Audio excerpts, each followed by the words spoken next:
right, I'm going to throw a little wrench in for the panelists here. So I'm going to start off the next question with you, Dave. So I'm trying to spread out the privilege of being the first to answer the question. So, and if you can add any, I think you've illustrated a good margin of your viewpoints, and hopefully this isn't too redundant. But my second question would be, how deleterious do you think the effects will be on American society if we don't separate money, with corporate donors contributing the lion's share from our political system? If you agree we have a flawed system, how can we change it? I agree we have a flawed system, but I think the question is backwards.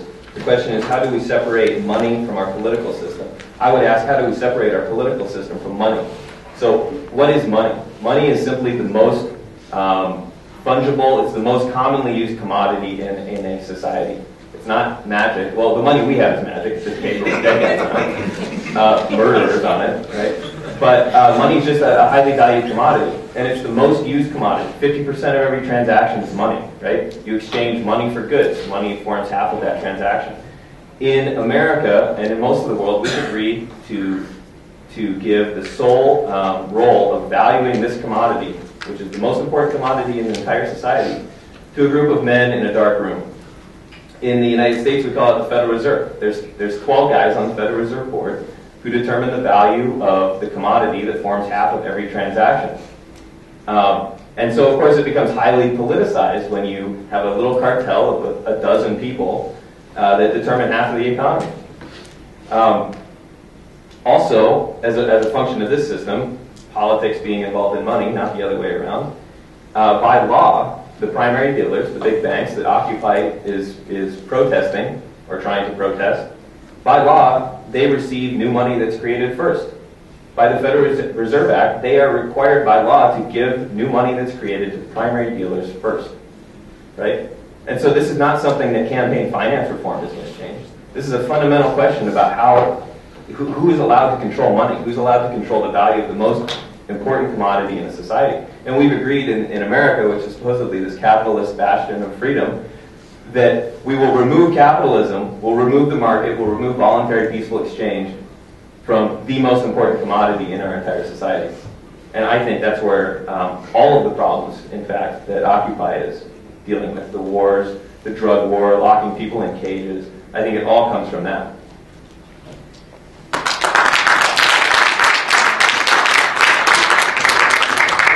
So I want to start by mentioning that I do think we have a broken, well, I would say the system is not broken, it's been rigged to work exactly how it currently is. And I would say that rigging did not happen any time recently, but it actually is rooted in the founding of the country. The original people who had political ability to vote were white property holders. Money was always intimately connected with representative democracy in this country. The first real revolt against that was Shays Rebellion, slightly after the founding, in which rebels mostly against bank loans, unmounting debt, took up arms and tried to impose some form of direct democratic control. And it was shut down by the state. So it's important to note that some of the founding money was intimately connected and has grown as the state's become more professionalized. It's expanded well beyond probably what it should be, easily. And it has, as it's expanded, it's gained more corporate influence, more corporate backing.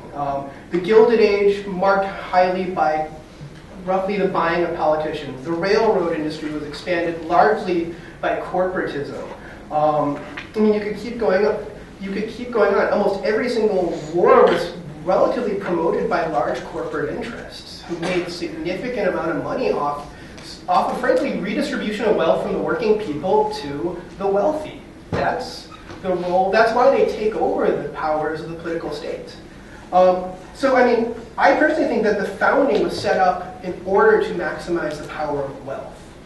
What needs to be done is, frankly, gaining as much local control of institutions that affect your life. Economics, socially, and politically need to be controlled by people who live together in a community. Like, that's, to me, is where the basis of change has to happen. And with that, I think if there's anything else. Yeah, I mean, so it's a flawed system, but it's been flawed for quite a while. So that's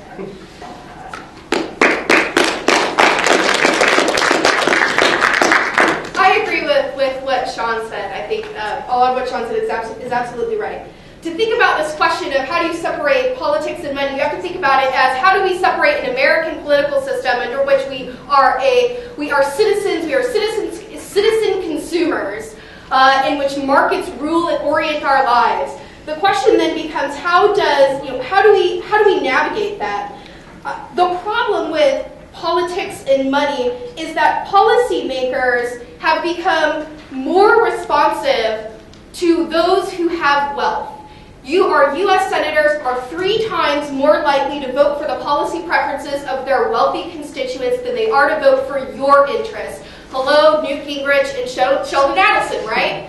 And that's the obvious current example. Or they are more likely to design, our U.S. senators are more likely to design policies that represent corporate interests and corporate CEOs than they are to represent the interest of community members.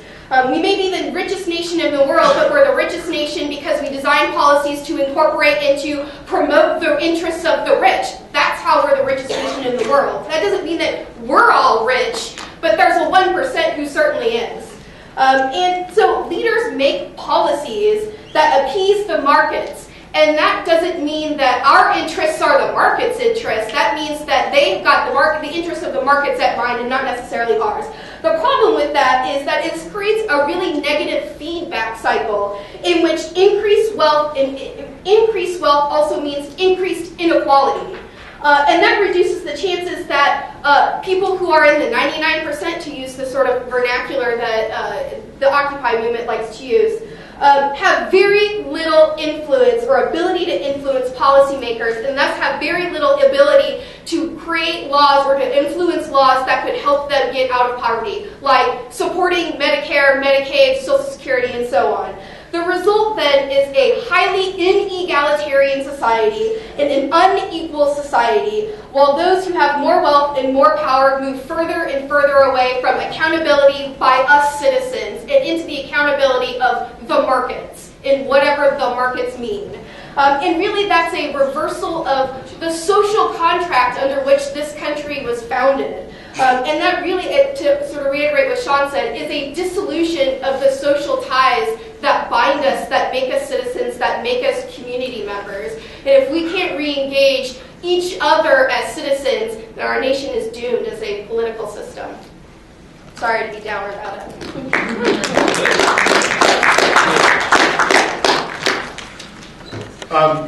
Since I'm in a university setting, it's probably important that I do what I learned to do in freshman English, and that's attribute a source. So I did look online. If anybody's interested, Dr. Steven Pinker of the TED Talks wrote a book recently called The Myth of Violence, and he's a professor at the Harvard Department of Psychology. So for anybody who's interested in Pinker's data, it's pretty compelling. As it relates to this business of money in politics, a few things that's important for everyone, every citizen to know. Whoever raises the most money in a campaign wins 94% of the time. I'm going to repeat that. Whoever raises the most money in a campaign wins 94% of the time. And if I was to do, we are all children of marketing. We are all children of Madison Avenue. Now, because this is an audience with good taste and probably high ideals, I would, if I were to take a show of hands regarding what, for those of you over 21, what beer do you plan to drink tonight? What music do you plan to listen to? You probably would have a very diverse audience. But if you were to ask that question in the main, it would probably be Nickelback and Budweiser. Now that's funny to a college crowd, but that is the nature of the American marketplace. Why would we think that politics are really any different? It's amazing to me, having been a candidate, having both won elections at the local level and lost a national election. It is amazing to me, the people that I know, the people that I respect, the people that I trust, the people who are card-carrying members of our local environmental organization, who don't believe that my campaign is real unless I can hand them a non-recyclable plastic yard sign. They don't believe I'm a real candidate until I can do that. President Obama warned us about the outlay of Citizens United in his first State of the Union. For those of you who might remember, who are political junkies, you might remember the justices shaking their heads in the audience. President Obama's second State of the Union was directly impacted by it and the policy platform that he laid out. I used to think this was an important issue. I used to think it was one of several issues. I now believe it is the seminal issue in political life of our generation. Campaign finance reform that does not favor incumbents, what do you think the likelihood of that ever passing is? So, I talked to some folks over coffee tonight. If there's 10, if there's 20, if there's 30 people in your circle who are engaged, who have the gumption to stand in 50-degree weather at an Occupy rally, I would suggest that you go form a Alaskan political group and ask all your friends to donate 5 or 10 or 15 or 20 or $100 during dividend time, and put together a questionnaire of what you think is important in a candidate, particularly around campaign finance, and do what you can to get those people elected.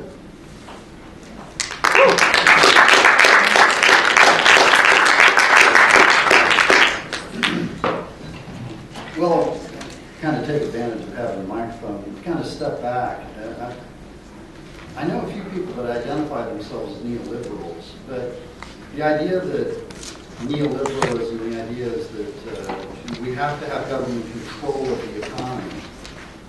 That's like trying to put toothpaste back in the tube. The economy is way too complex in order to design policies consistently that have the desired end.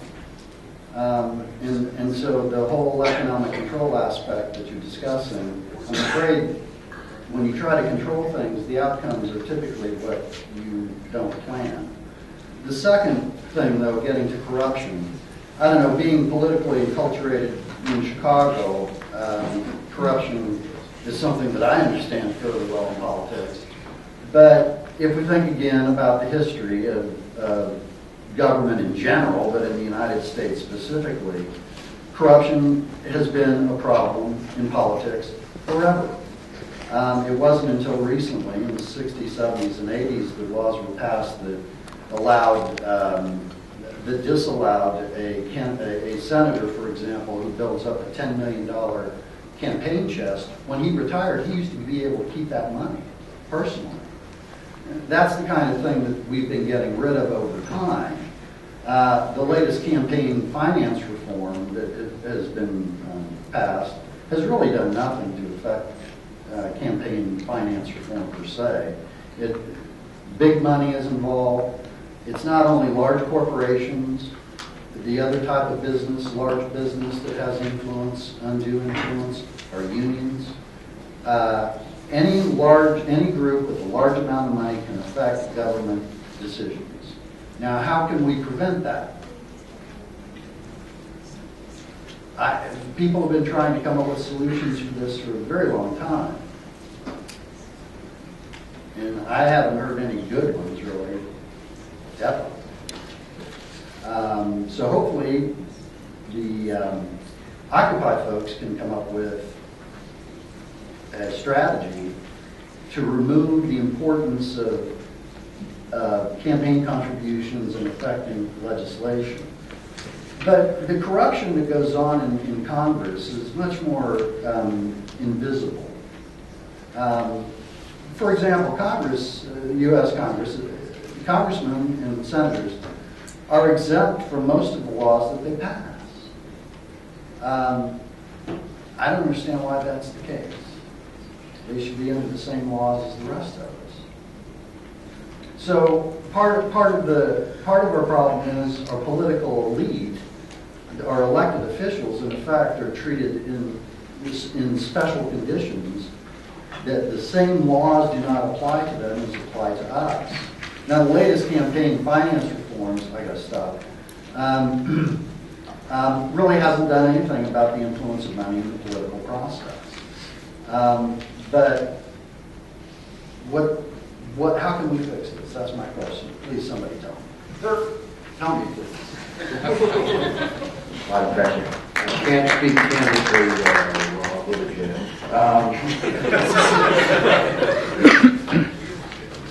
How deleterious is money and the effect that it has on a representative democracy where money is used to maintain power at the top, guaranteeing that there will probably be no top-down change. I get a chuckle when I watch the Democrats and the Republicans each put forth their ethics bills, always making certain that, it bites, but not hard.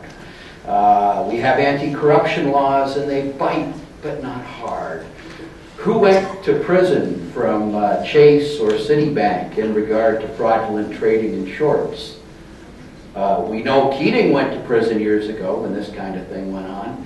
Why is there a revolving door between Wall Street and the regulators' offices? Why, when Obama talks about the negative effects of Citizens United, is he oddly enough, in 2008, my understanding, the greatest recipient of Wall Street donations? The ironies in this, the total, how deleterious is this to a representative democracy? It's a nuclear bomb. We have, 30%, 25% of voters voting? Is that really because they all had something better to do, or is that because they're totally disillusioned and disenfranchised because it doesn't make a bit of difference to go to the poll?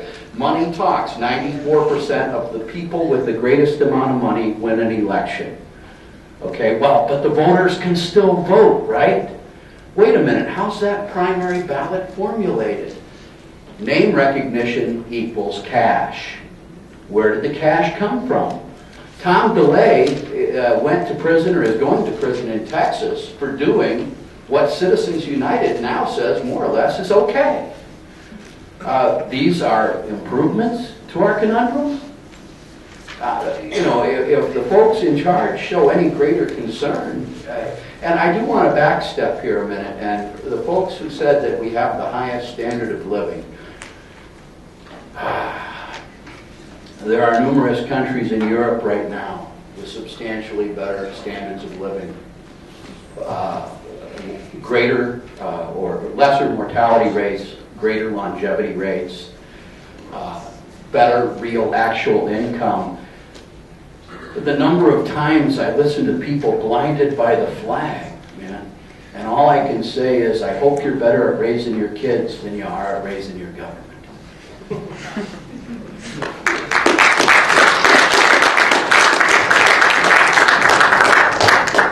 Thanks a lot. So another little bit of a wrench for our panelists. Looking at the time here, so I'm going to go ahead and skip to what was the final question for this first section.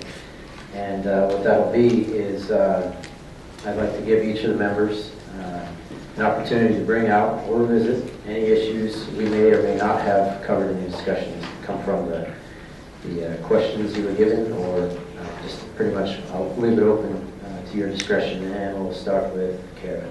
Oh, man. I was looking down, and I was, signs of not calling on me.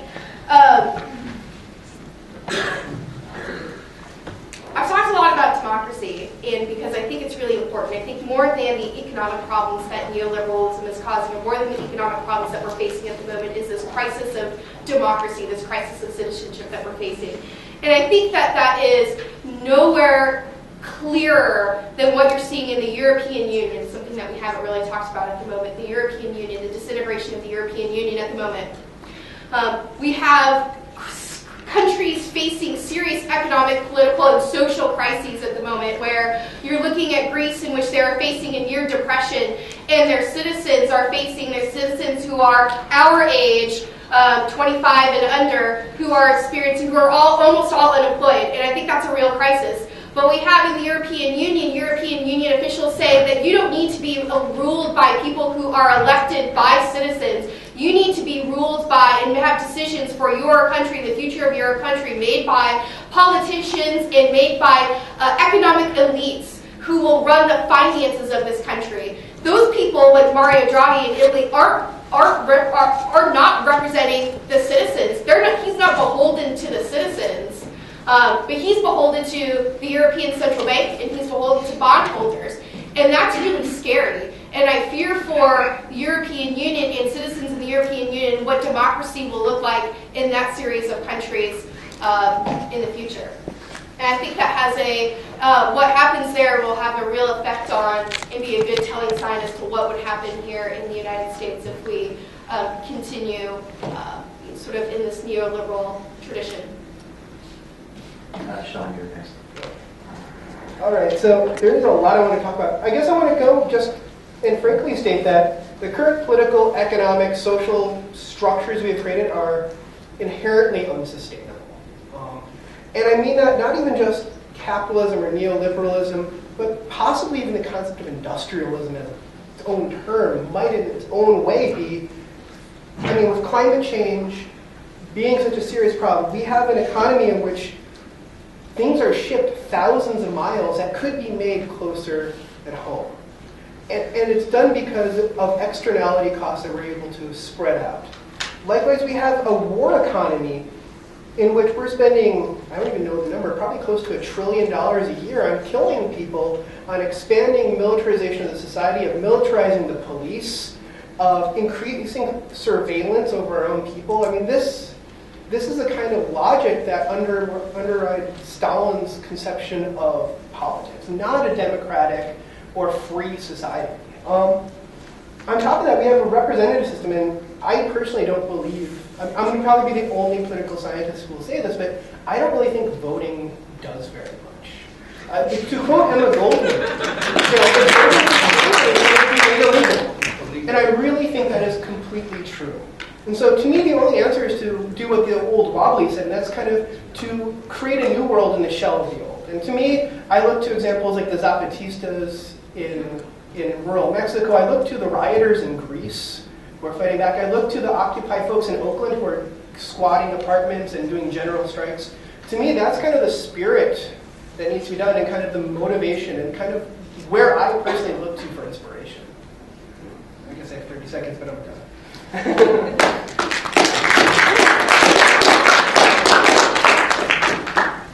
Yeah, so to that point, basically agree with Sean. A lot of people, some up here on stage and most people out in society engaging in political arguments are arguing about who wields the gun. I think it was Lenin who said the central question of politics is who does what to whom, right? And so if we're complaining, if it's like, go out and form a political action committee, we need to get the right people elected. What you're really arguing at is, I have a difference of opinion with someone, and I want guns to be pointed at them and them to be dragged up into a cage for having a difference of opinion. And so a lot of these political arguments, they just don't interest me. I don't think we should organize society around pointing guns at people and locking them in cages, which is what all political questions boil down to. So the real question is whether society should be organized around the systemic use of force or not. And this is a question of philosophy, not a question of politics. And as long as we keep the debate in America or anywhere in the world in the political realm, we're just arguing who gets locked in the cages. We're not arguing about whether people should be locked in cages for having a plant in their pocket or having a difference of opinion or choosing to trade goods across an imaginary line that we call a border without paying the right taxes to the right people in the right suits. So a question I have to the political people out there, the politically oriented people, is, to me, the question of politics and reform in politics, you're trying to reform a violent system by being violent or by threatening violence against the people who disagree with you. So if this could work, instead of starting with the government, let's start with something much smaller. There are gangs in Fairbanks. Join a local gang and convince them to do the opposite of what they're doing now. Right? If you can do that, then move up to the borough assembly. And if you can do that, and then if you can do that, move up to the federal government. I personally think that means and ends are inextricably connected. If you have violent means, you'll get violent ends. Politics is a violent means, and all the solutions from politics will be violent and destroy wealth and make people worse off.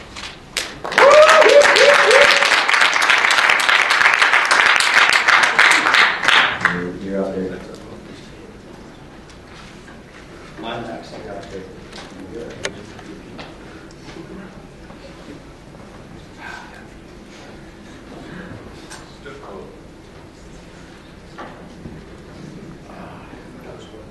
I think people are frightened of change.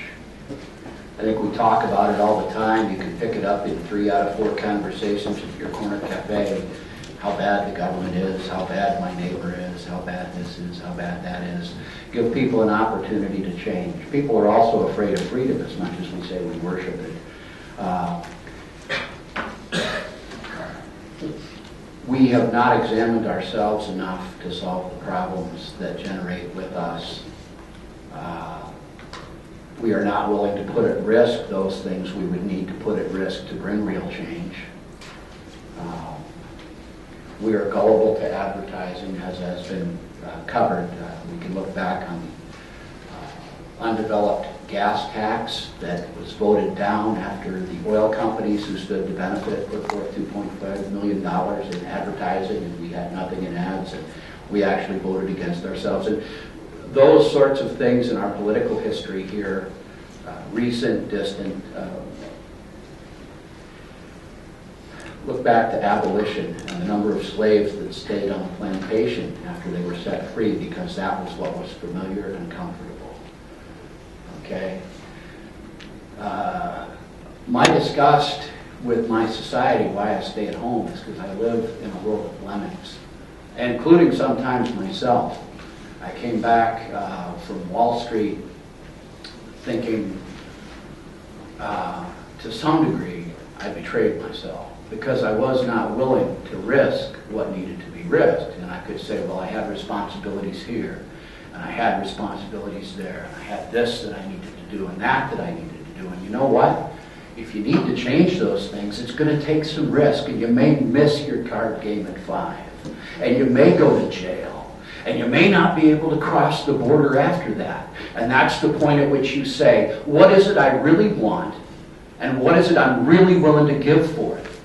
Or is it just something I talk about with my buddy at the cafe over coffee so that we can flatter our egos and think that we're change agents? That's why I'm a former activist. Okay? And that's it. Okay.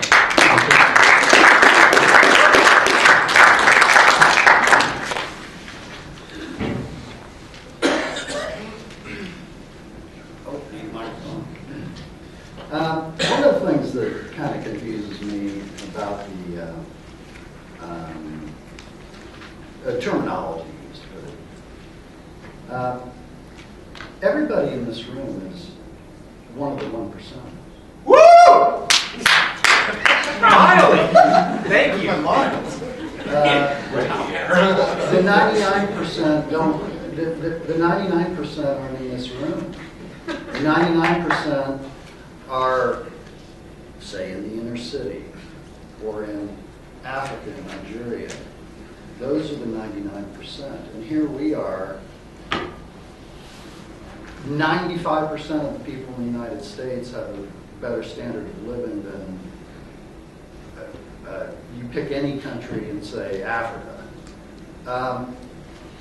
We live in what has been called an opulent society, which affords us a lot of opportunities. But one of the things that we end up having is we have a lot of wealth. What are we going to do with it? And there are 2 ways to go about it. You can have political control, or you can orient the system towards individual decisions, individual responsibility, individual choice. Market mechanisms provide that. Politics, as we mentioned earlier, is a form of force. And to say that, for example, democratic socialism, I think is one of the terms that would be applied. But to say, okay, let's have a market economy, but we'll have a direct democracy decide what to produce, how to produce, and for whom. Those are 2 mutually exclusive ideas. They can't happen simultaneously. And so when we start to talk about reform, and that's what we're really talking about here, we need to, first off, think about things in a historical context. And second off, not be so damn self-centered. We live in America, in the United States. We are a rich country. To say 99%, this 99% idea, I find absurd. For someone to say, I'm one of the 99% and live in the United States, I think is disingenuous. And I'm done.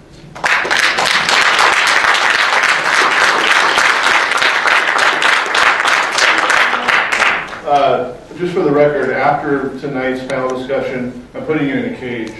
That's a bad joke, sorry. You know, I'd like to wrap this up a couple different days. I'm wasting about 30 minutes to do it, so I won't. There's been a lot discussed here in the first round. I think that there's a few different folks on the panel. I mean, I think it's important to take note, and I would agree with Mike, if I understand some of his comments, that there is a danger in believing in the perfectibility of humanity. You know, some of us come from a faith tradition that teaches us that we do live in a fallen world. You take that wherever you want to, but that you know, as we work toward it, I think there is some insight in our founders' choice of language when they told us, when they bequeathed to us and encouraged us to work to build a more perfect union. Not a perfect union, but a more perfect union. I've heard some folks on the panel, and I respect their opinion, and there's elements of some of their comments I agree with, suggest that, in fact, anarchy, free market without regulation, without government, without taxation, without law and order, is the perfect natural state for humanity. I mean, I would ask anybody to go to a nation that has no governance capacity. Go walk around the Niger Delta, and where there is no local autonomy, where things are centralized, where the political class is absolutely corrupt, and people live outside the realm of what we would even consider a civilized and organized culture. So, I guess I'll close. I got 30 seconds. This whole business of us and being the 99%, when you take a look at the growth disparity in wealth, there is something really happening in America. When you take a look at the fact that during my grandfather's time, a CEO made 40 times more than a frontline worker in a corporation. Now that same CEO makes 640 times what a frontline worker makes in a corporation. There is something happening in America. This whole myth and dream of trickle-down economics never trickled down on us. And I think the greatest challenge of our time, of our generation, is to find the right system, the right balance that allows us to self-determine at the local level, at the personal level, to maintain a level of personal and individual liberty in a system that also can strike a balance when it comes to equality and fairness. I think we can do it.